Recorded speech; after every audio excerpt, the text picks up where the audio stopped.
It started the night of October 30th. Several miles to the south and to the west of the Onion Creek area, in the Onion Creek watershed, there was about a 12 to 14 inch rainfall there. And that rainfall, that water began to move through the watershed and into Austin. So we didn't anticipate it, we didn't know that it was coming, and it really did catch us by surprise.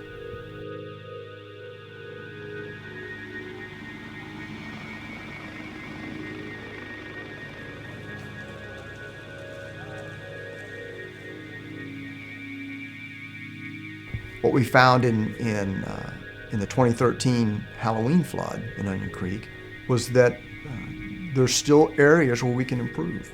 And that has to do with the predictive analysis. In other words, being able to accurately predict what the threat is before it gets on top of our residents and our citizens.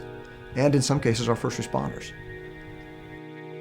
Flooding is the largest natural disaster that people face. It costs more money and it takes more lives than any other form of natural disaster that's faced in the United States or elsewhere.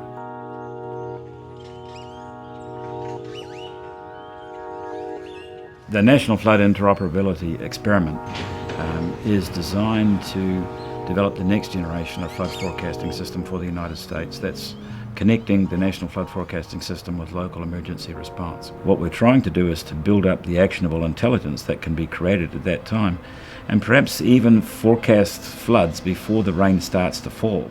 We want to, first of all, simulate the flow on all the streams and rivers of the nation simultaneously. And that means a continuously functioning hydrology model over the whole continental United States that'll be continuously running and continuously being updated. Initially, we get the flow levels that are coming out of the model, and then we visualize them through the web browser so that people can see what the flows are and what they're predicted to be. The technology enables us to have something very complex running on Azure in the cloud, in the background, while the person in front is sitting there using whatever it is that they're comfortable working with. We have programmers on the team who have been doing the work with Microsoft Azure. They took a 2-day training program and they were pretty pleased that they were able to get Rapid going, which is the streamflow model that we're working with. And they'll be able to scale that up as we need different virtual machines in the future. And that's what we really love about the cloud, is that we can bring them in and send them away as we need them. And when we're going to be having a flood situation developing, we've got to be able to have that super fast capability, bring in lots of virtual machines, and then let them go when we're done. What's really unique about this is we're bringing together the big data sets of the geospatial information, but also the weather information, and then computing on that to give the answers out really quickly.